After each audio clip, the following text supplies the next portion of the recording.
Good morning बच्चों। आज के नेक्स्ट वीडियो में हम देखेंगे सेकंड मेथड पढ़ेंगे, standardisation and simplification of work के बारे में हम पढ़ेंगे, नेक्स्ट टेक्निक के बारे में पढ़ेंगे। ठीक है। साइंटिफिक मैनेजमेंट में जोर दिया गया है कि स्टैंडर्ड को मेंटेन किया जाए। जब बिजनेस ऑपरेशन यानी बिजनेस एक्टिविटी करे, प्रोडक्शन वर्क हो, तो उसमें जो भी काम किया जाए वो वैज्ञानिक तरीके से किया जाए, साइंटिफिक मैनेजमेंट का यूज़ किया जाए। ठीक है।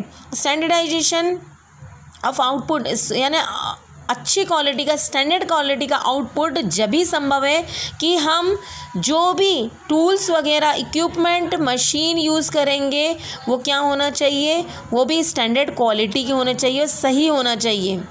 ठीक है। और हम आउटपुट तो कर रहे हैं, ज़्यादा मैक्सिमम आउटपुट कर रहे हैं, पर हमें क्वालिटी के स्टैंडर्ड को भी ध्यान में रखते हुए करना चाहिए। यहाँ स्टैंडर्डाइजेशन का मतलब सिर्फ ये नहीं कि अच्छी क्वालिटी, हमें साइज़ का, टाइप का, वेट और मेज़र करते वक्त हर चीज़ का ध्यान रखना है, तब स्टैंडर्ड कहलाएगा। ठीक है। और टेलर ने according to Taylor scientific method of production must be selected to develop standard. ठीक है। तो इसमें बोला गया है कि इसमें जब हमको टेलर ने कहा है इस प्रिंसिपल के अंदर, वो इस मेथड के अंदर कि साइंटिफिक मेथड का भी यूज़ करना चाहिए स्टैंडर्ड को डेवलप करने के लिए। जैसे कि हमें आगे जाके हम बहुत डिटेल में पढ़ेंगे टाइम स्टडी। अगर कोई भी प्रोडक्शन वर्क, अगर हम कोई काम करते हैं तो उसको कितना समय दिया जाना चाहिए उस पर्टिकुलर प्रोडक्ट को प्रोड्यूस करने के लिए। ठीक है। अननेसेसरी, इसलिए टाइम स्टडी की गई है। मोशन स्टडी, अननेसेसरी मूवमेंट को कम करने के लिए मोशन स्टडी की गई। जो ज़बरदस्ती थकान होती है, थकान को कम करने के लिए जो स्टडी की गई वो फैटिग्यू स्टडी। तो ये सब स्टडी करें। ठीक है। और कई प्रकार की जो टेक्निक है, कैज़न, सिक्स सिग्मा, ये वगैरह यूज़ करें स्टैंडर्ड को मेंटेन करने के लिए। और company Nokia, Apple, Naik, Videocon, इनने भी इस टेक्निक का यूज़ किया है। ठीक है, स्टैंडर्ड को मेंटेन करने के लिए। और यहाँ सिंप्लीफिकेशन से मतलब ये है, यहाँ पर सिंप्लीफिकेशन से मतलब ये कि अननेसेसरी, जब हम बहुत सारी वैरायटी मेंटेन करते हैं, ठीक है, बहुत सारी वैरायटी मेंटेन करते हैं, तो हम बहुत सारी ना करके हम कम ही वैरायटी रखें, लेकिन हम उनको अच्छी तरीके से उनको डिलीवर कर सकें। ठीक है। और कॉस्ट ऑफ प्रोडक्शन भी कम हो, और हम चाहे बहुत सारी ना बना के कम बनाएं और अच्छे से काम करेंगे। एफिशिएंट और इफ़ेक्टिवली वर्क होना चाहिए हमारा, यानी रिसोर्स का ज़्यादा से ज़्यादा यूज़ करना और समय पे होना चाहिए। जैसे पेपर मैन्युफैक्चरिंग कंपनी यूएससी की है, जो 2000 जो मतलब ये वैरायटी थी उसने रिड्यूस करके 200 कर दी, जिसके कारण क्या हुआ, वैरायटी कम की तो ज़्यादा कॉन्सेंट्रेट कर पाई, जिसके कारण कंपनी का रिजल्ट पॉजिटिव हुआ। ऐसी फ्रूट केन जो मैन्युफैक्चरिंग कंपनी है, उसने भी अपनी वैरायटी रिड्यूस कर दी, 200 से 32 कर दिए, और जिसके कारण क्या हुआ कि रिसोर्सेज का ज़्यादा से ज़्यादा यूज़ हुआ और समय पे काम कंप्लीट हुआ। इसका परिणाम ये हुआ। ठीक है। अब हमने जैसे फैटिग्यू स्टडी के बारे में पढ़ा, ऊपर फैटिग्यू दिया, टाइम स्टडी दिया, मोशन स्टडी। अब हमें इन स्टडी के बारे में पढ़ेंगे, ये क्यों की गई। अब देखिए फैटिग्यू स्टडी जो है, ठीक है, ये जो फैटिग्यू स्टडी इसलिए की गई क्योंकि वर्कर जब हम देखा काम करते थे तो वो थक जाते थे, लंबे समय तक काम करते थे, थक जाते थे। ठीक है। तो उन्हें मतलब यानी रेस्ट की ज़रूरत रहती, रेस्ट इंटरवल की ज़रूरत रहती है, और कितने समय तक वो रेस्ट इंटरवल दिया जाए, तो ये तय करने के लिए जो स्टडी की गई उसको क्या बोलते हैं, फैटिग्यू स्टडी। ठीक है। अब देखिए, अब हम नोट्स के अकॉर्डिंग देखते हैं। A person is bound to be get tired when he performing job for long period of time. व्यक्ति अगर लंबे समय तक परफॉर्म करेगा, ठीक है, काम वर्क करेगा, तो वो टायर्ड हो जाता। बहुत देर तक हम पढ़ते रहते थे तो हम थक जाते हैं ना, तो हमें थोड़े रेस्ट की ज़रूरत रहती। वैसे ही वर्कर भी काम करते हैं लंबे समय तक, तो उनको रेस्ट की ज़रूरत रहती है।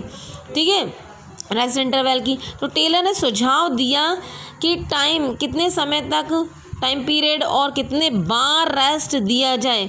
जैसे बहुत कभी कभी 8-8 घंटे काम रहता, तो एक से ज़्यादा रेस्ट इंटरवल की ज़रूरत रहती है।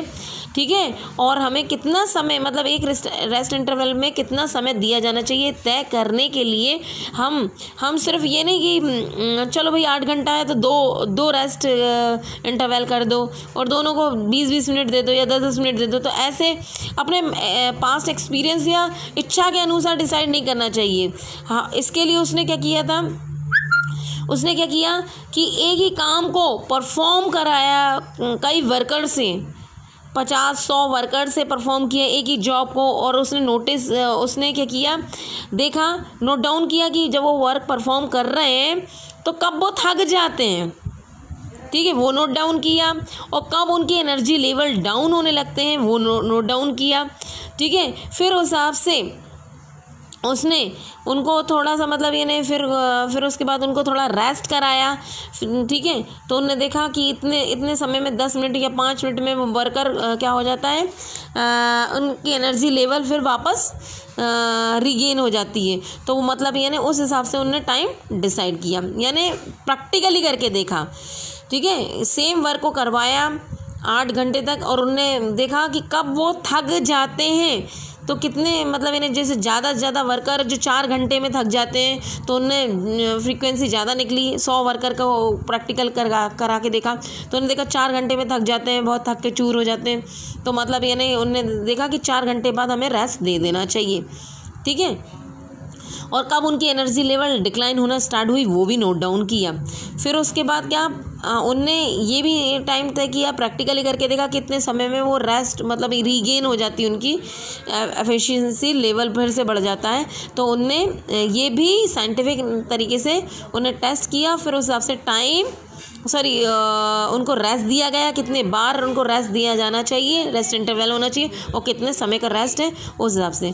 जैसे वो एग्जांपल दिया कि 3 शिफ्ट में वर्कर काम कर रहे हैं, तो जो फर्स्ट शिफ्ट में काम कर रहा है वर्कर, तो उनको मतलब क्या कर दिया जाए, वो 3rd शिफ्ट में काम करेंगे, 2nd शिफ्ट में काम नहीं करेंगे ताकि उनको रेस्ट मिल सके, ठीक है। और फर्स्ट शिफ्ट में भी काम कर रहे हैं वर्कर, तो अगर उनका टाइम पीरियड अगर लॉन्ग है तो उनको स्मॉल ब्रेक दिया जाए ताकि वो जितनी देर काम कर रहा है पूरी एफिशिएंसी से काम कर सके, ठीक है। नेक्स्ट देखिए मेथड स्टडी में जो the method study of technique scientific management is conducted to find out the best method और way of performing job. Method study जो टेक्निक ये मेथड स्टडी इसलिए की गई ताकि हम एक अच्छी मेथड खोज सकें, ढूंढ सकें जॉब को परफॉर्म करने के लिए, ताकि हमारे कॉस्ट ऑफ प्रोडक्शन कम से कम हो सके और रिसोर्सेज का ज़्यादा से ज़्यादा यूज़ हो सके। ध्यान रखना ये आ सकता कि ऑब्जेक्ट क्या है मेथड स्टडी का ऑब्जेक्ट क्या है कि कॉस्ट ऑफ प्रोडक्शन, जो लागत है प्रोडक्शन पे वो कम से कम हो सके और जो भी रिसोर्सेज है ऑर्गेनाइजेशन में, पैसा, मैन पावर वगैरह, इनका ज़्यादा से ज़्यादा इस्तेमाल हो सके, ठीक है। टेलर ने सुझाव दिया कि जहाँ तक मैंने अंडरलाइन किया आप वहीं तक करेंगे, ध्यान रखना। Taylor suggested that the method of production, जो भी मेथड ऑफ प्रोडक्शन हम अडॉप्ट करते हैं तो हमें रूल ऑफ थंब, हमें तुक्के में नहीं लगाना चाहिए कि ये मेथड अच्छी ही अपना लें, ठीक है। हमें जो भी मेथड हम यूज़ करते हैं, जैसे 2 प्रकार की मेथड रहती है, एक लेबर इंटेंसिव होती है और कैपिटल इंटेंसिव। लेबर इंटेंसिव मतलब पूरा काम ज़्यादा से ज़्यादा लेबर का यूज़ किया जाता है, मशीन्स और टूल्स का कम यूज़ किया जाता है, और कैपिटल इंटेंसिव में लेबर कम और मशीन ज़्यादा। तो जो भी मेथड अपना रहे हैं तो हमें रूल ऑफ थंब, ये हमें तुक्के में या पास्ट एक्सपीरियंस या हमारी इच्छा के अकॉर्डिंग नहीं करना चाहिए। हमें दोनों मेथड को प्रैक्टिकली अप्लाइड करना चाहिए और जिसमें हमको मेरिट्स ज़्यादा हो और डीमेरिट्स कम हो वो अडॉप्ट कर लेना चाहिए, ठीक है। और ऑब्जेक्ट क्या है कि मिनिमाइज कॉस्ट ऑफ प्रोडक्शन को कम करना, क्वालिटी को मेंटेन करना, कस्टमर को ज़्यादा से ज़्यादा संतुष्टि मिले, इसलिए हमने ये क्या कहते हैं मेथड स्टडी की गई है। वो फोर्ड मोटर जो है इसने इस कॉन्सेप्ट को यूज़ किया और सक्सेस भी हुआ है वो, ठीक है, सक्सेसफुल भी हुआ। जैसे एग्जांपल दिया है इनने कि प्रोडक्शन शूज़ का प्रोडक्शन करना है हमें, तो हम लेबर, हमारे पास 2 मेथड रहती है, लेबर इंटेंसिव यानी लेबर का ज़्यादा इस्तेमाल करना और मशीन का कम। लेबर इंटेंसिव मेथड है और मशीन इंटेंसिव यानी मशीन का ज़्यादा यूज़ करना, लेबर का कम। तो दोनों मेथड को अडॉप्ट दोनों में से जो भी मेथड अडॉप्ट करना है तो हमें सबसे पहले ये देखना चाहिए कि दोनों मेथड अडॉप्ट करने पर किसकी कॉस्ट कम होती है, कम से कम लागत बैठती है और रिसोर्सेज का ज़्यादा से ज़्यादा यूज़ होता है, वो मेथड को अडॉप्ट करेंगे। ठीक है, थैंक यू।